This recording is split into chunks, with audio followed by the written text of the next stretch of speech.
დიდი მადლობა, ჩატარდა ჩვენი მეორე შეხვედრა ახალი კოორდინაციის წინააღმდეგობის პლატფორმის, რომელიც კიდევ ერთხელ გავიმეორებ, რაც უკვე ნათქვა მიიქნა, მაგრამ საჭირო არის, რომ ხალხმა კარგად გაიგოს, რომ ეს არის პლატფორმა, რომელიც ღია არის ყველა იმ პროევროპულ პარტიისთვის, ან პარტია, რომელიც შეიქმნება ახლო მომავალში, რომლებიც იზიარებენ ჩვენ მთავარ პრიორიტეტებს, რომელიც არის ერთი ახალი არჩევნები და არა სხვა მოთხოვნა რომელიმე ახალი არჩევნები და სინდისის პატიმრების განთავისუფლება.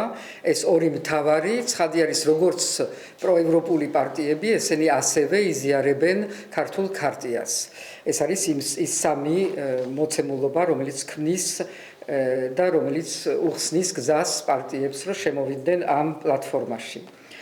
კოორდინაციამ დღეს განიხილა ერთი აქტუალური თემა, რომელიც არის ეგრეთ წოდებული საგამოძიებო კომისიის საქმიანობა და ადამიანების დაბარება და ჩვენ დავაფიქსირეთ კოორდინაციის პოზიცია, რომ არც ერთი აქ შემავალი პოლიტიკური პარტიები არ მიიღებენ მონაწილეობას ამ კომისიაში, რადგან ეს კომისია ერთის მხრივ არის სრულიად არალეგიტიმური, როგორც პარლამენტის მიერ არალეგიტიმურ პარლამენტის მიერ შექმნილი და მეორეს მხრივ, იმიტომ რომ ეს კომისია ემსახურება მხოლოდ და მხოლოდ რუსულ ინტერესებს. ამაზე რომ არ არსებობს არანაირი საფუძველი იმისი, რომ ვინმე მიიღოს მონაწილეობა.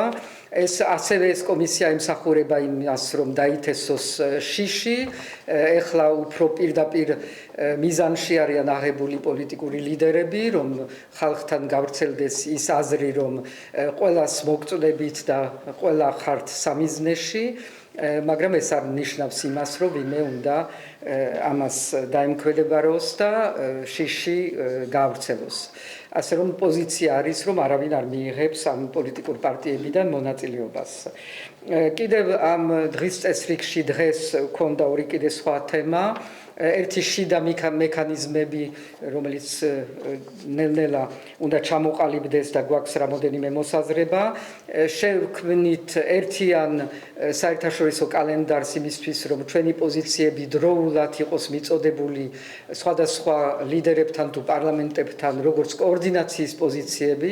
ეს არ იქნება ჩვეულებრივი ნიუსლეტერი, არამედ ჩვენი პოლიტიკური პოზიციების გაჟღერება ყველა ჩვენ პარტნიორებთან. დროულად.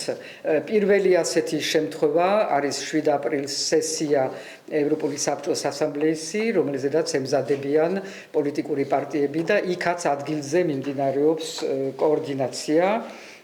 ასევე შევქმნით ერთიან ჩვენ საკომუნიკაციო ჯგუფს, რომელიც შექმნის თავის Facebook-ს, თავის Twitter ანგარიშს და ამითი ჩვენ უფრო მარტივად გავავრცელებთ ჩვენ გადაწყვეტილებებს კოორდინაციის შესახებ, რომ ამ კოორდინაციის საქმიანობა და თქვენ ძალიან დიდი მადლობა, რომ ამ ბრიფინგებს ესწრებით, რომ ამ კოორდინაციის საქმიანობა ყველასთვის გასაგები და ხელმისაწვდომი იყოს. და კიდევ ერთი რამე, რაც უნდა მოგახსენოთ, რომ ეხლა თქვენს მერე კოორდინაციის წევრები ხვდებიან გერმანიის ჟურნალისტებს ძალიან დიდ ჯგუფს, რომელიც სრულყოფილად არის ჩამოსული საქართველოში და ჩვენ გავაცნობთ კოორდინაციასაც და ასევე ყველა დღევანდელ აქტუალურ გამოწვევაზე ვესაუბრებით ამ ჟურნალისტებს. ძალიან დიდი მადლობა.